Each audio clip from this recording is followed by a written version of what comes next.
She made my sister cry in front of the whole neighborhood, demanding she give up the one quiet seat on our porch, and for a while I thought we were going to lose everything. The HOA president screamed so loud she had the crowd convinced she ran our lives, and honestly, for a moment, I almost believed her. But in the end, her arrogance became the very thing that destroyed her. I live in a place called Maplewood Court, one of those communities that looks picture-perfect from the outside, trimmed hedges, neat sidewalks, every house painted in acceptable shades of beige. What nobody tells you is that beneath that glossy surface, the HOA operates like a miniature dictatorship. And Rachel, our 40-year-old president, loved every second of it. She strutted through the neighborhood in her blinding yellow polo shirt, blonde hair bouncing like she was leading some kind of parade. People avoided her gaze because if she noticed you, it usually meant trouble. My younger sister Sarah had just moved in with me after college. She was 25, sweet quiet, loved nothing more than sitting on our front porch with a book, especially in this old wicker chair angled perfectly toward the yard. It wasn't much, but it gave her peace, a small spot of privacy where she could watch the light shift through the trees. One Saturday afternoon, the sun was dipping low, the street kids were riding bikes, and Sarah had settled into that chair with a paperback. I was inside finishing emails when I heard shouting. Not the regular neighborly chatter, this was sharp slicing. I stepped out, and there she was. Rachel. She stood at the edge of our porch, hands on her hips, face twisted with indignation.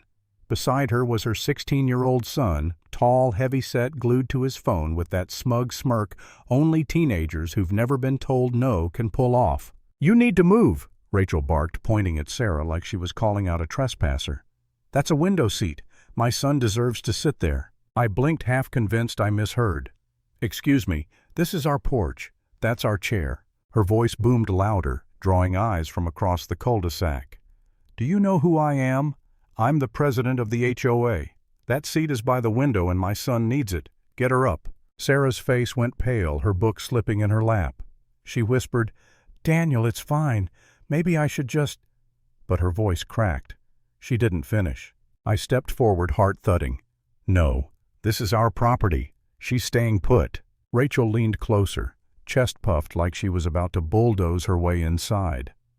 "You think you get to decide I make the rules here? If you want to live in Maplewood, you'll learn to respect them." A hush fell over the street.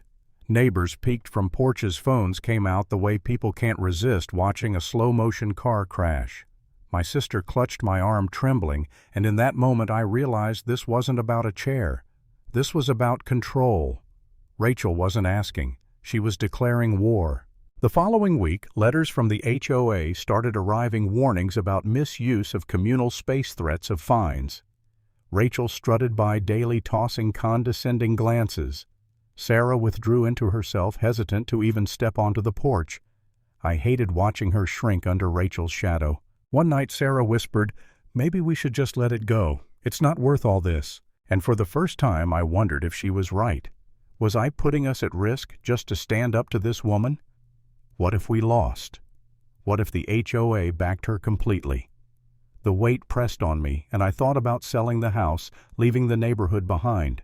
Maybe peace was worth surrender. But then something shifted. At the next HOA gathering, I noticed Rachel's son filming everything as usual. He followed her around like her personal cameraman, capturing her tirades as if the world needed a highlight reel of her temper. That's when Mark, a neighbor who happened to be a lawyer, leaned over to me and said quietly, "You realize that's evidence, right? Every time she screams, every threat, every abuse of power, he's recording it for us." The light bulb went off. Rachel's biggest weapon, her loud public arrogance, was also her Achilles heel. If I could just hold my ground long enough, her pride would hang her. So I stopped fighting her directly. I let her yell. I let her stomp her feet on our driveway, wag her finger, threaten lawsuits. Every time more phones came out, every time she grew redder, louder, wilder. She thought she was winning. She didn't notice the crowd of neighbors slowly turning against her. The showdown came at the monthly community meeting held under the gazebo at the park. Everyone was there. Rachel took center stage, her son recording, and launched into her performance. "Daniel's family is in violation of HOA rules," she thundered, jabbing a finger at me. "They've been squatting in communal areas, refusing to comply. This behavior cannot stand." I stood up slowly, the weight of every eye pressing down. My palms were sweaty, but my voice stayed steady. If we're talking about behavior, maybe the community should see this.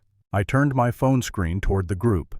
Clips played Rachel on my porch, shouting inches from Sarah's face, threatening to fine us, claiming my property as hers. Her son's camera had captured it all, and thanks to neighbors, we had multiple angles. Rachel's voice screeched through the speakers, undeniable. The crowd gasped, murmurs rising. One neighbor shook his head.